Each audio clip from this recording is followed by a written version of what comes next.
माननीय इमामुल हक अंसारी साहब को, जो प्रदेश अध्यक्ष राष्ट्रीय मुस्लिम मोर्चा हैं, वो आएँ और अपनी बात रखें। माननीय इमामुल हक अंसारी जी।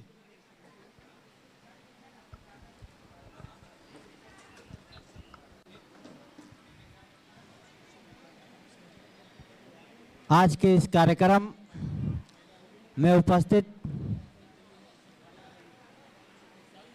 सभी मूल निवासी भाइयों को जय मूल निवासी बोलता हूं।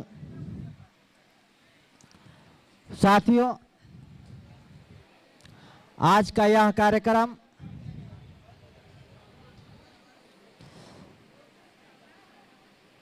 की अध्यक्षता जो है माननीय बावन विश्राम कर रहे हैं और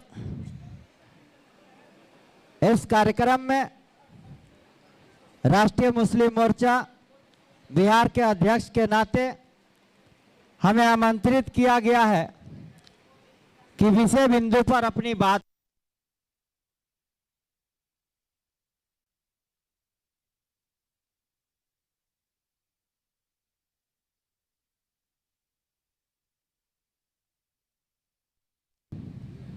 आज के जो विषय है वह हमारे वोट से संबंधित है कि वोट हमारा मौलिक अधिकार है और इसी वोट के बिना पर हम अपने देश भारत की सरकार को चुनते हैं और हमारी चुनी हुई सरकार हम पर शासन प्रशासन करती है। तो अगर हम अपने वोट की वैल्यू को समझते हैं तो हमें अपने मनपसंद प्रतिनिधि को चुन कर करके सदन तक पहुंचाना और उनके माध्यम से एक मजबूत सरकार बनाना हमारा उद्देश्य होता है, ताकि संवैधानिक रूप से हम भारत के लोगों पर यानी भारत के नागरिकों पर सरकार जो है शासन करे, उनकी सुख सुविधा की देख रेख करे। लेकिन आज अफसोस यह हमें कहना पड़ता है कि हमारे वोटों की चोरी हो रही है और हमें पता तक भी नहीं चलता। हमने दुर्भाग्यवश एक ऐसी सरकार इस देश में बना डाली है, बैठा दी है, जो हमारी वोटों की चोरी करता और हमें पता तक नहीं चलने देता।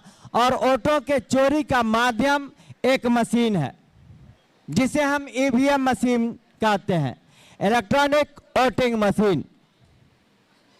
कहने के लिए सरकार कह रही है कि इससे वोट कराना आसान है, लेकिन इस आसानी में हमें जो है यह सरकार मुश्किल में डाल रही है।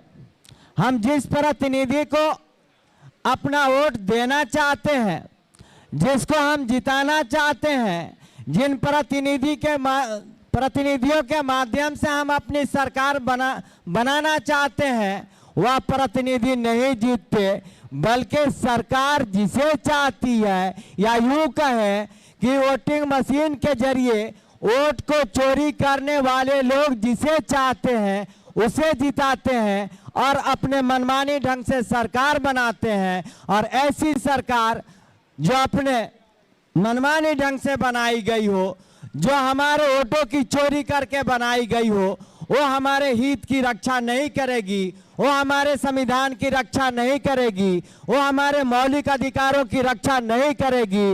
इसलिए हमें वोटिंग मशीन का विरोध करना है और वोटिंग मशीन से बनी हुई सरकार का भी विरोध करना है, ताकि हमारा मौलिक अधिकार बचा रहे, हमारा संविधान बचा रहे। तो इस अवसर पर इस सभा के माध्यम से हम सभी लोगों से ये निवेदन करना चाहेंगे, अनुरोध करना चाहेंगे कि आप अपनी वोटों की वैल्यू को समझिए, कीमत को समझिए और इस वोटिंग मशीन का जम के विरोध कीजिए, ताकि हमारा वोट बैलेट पेपर से हो, जिसे हम देख भी सकें और जिसे हम गिन भी सकें।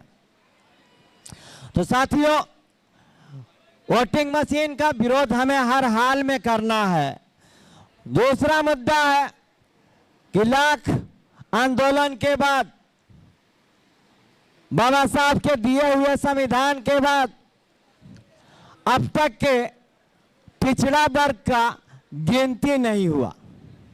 यह सरकार जो है पेड़ पौधों की गिनती कराती है, पशु पक्षी की गिनती कराती है, लेकिन यह सरकार देश में जो पिछड़ा वर्ग है, पिछड़े वर्ग की गिनती नहीं कराती है। तो सबसे ज्यादा पिछड़े वर्ग के लोगों के साथ यह सरकार जो है अत्याचार कर रही है और पिछड़ा वर्ग उन्हीं के पिछलग्गू बना हुआ है, अपना हक अधिकार नहीं समझता है।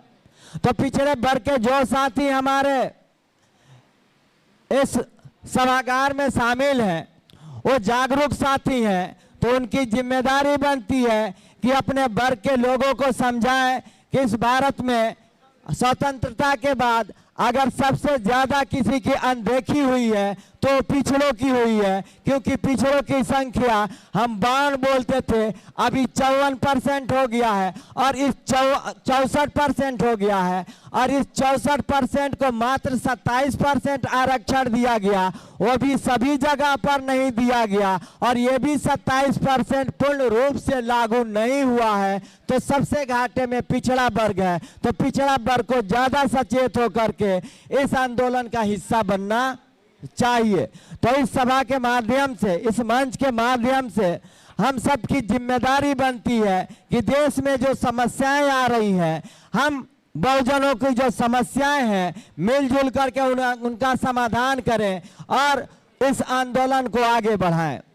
इसके बाद तीसरे नंबर पर आता है हमारा धर्म परिवर्तित समाज, माइनॉरिटी समाज, जिसे हम मुस्लिम, जैन, बुद्ध, लिंगायत या अन्य धर्म के मानने वाले लोग हैं। जो ब्राह्मण धर्म को नहीं मानते वो भी घाटे में है और वो घाटे में भी और वो बात समझते भी नहीं है कि आखिर हमारी पस्ती का, हमारी पिछड़ेपन का कारण क्या है। तो हम विशेष करके माइनॉरिटी के समाज के जो लोग हैं उनसे कहना चाहेंगे कि आप अपने सारे समस्याओं का समाधान अगर चाहते हैं तो राष्ट्रीय परिवर्तन मोर्चा, भारत मुक्ति मोर्चा, वामसेफ और इसके अपसुर संगठन है, इनका साथ सहयोग कीजिए, क्योंकि भारत में एकमात्र संगठन वामसेफ के विचारधारा है जो भारत के बहुजनों को स्वतंत्र कराने का संकल्प ले लिया है। बाकी कोई संगठन आपको स्वतंत्र नहीं कराएगा, आपका वोट लेगा और आप ही के साथ छल करेगा, आपका हक अधिकार का हनन करेगा।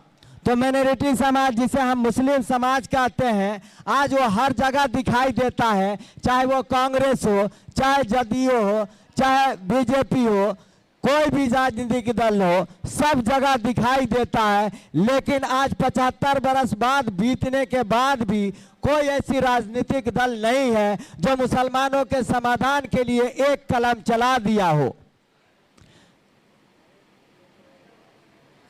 भारत के SC/ST के लोगों के लिए बाबा साहब ने जब कलम चलाया तो पूर्ण रूप से उन्हें आज़ादी दी और जनसंख्या के आधार पर भागीदारी को सुनिश्चित कर दिया।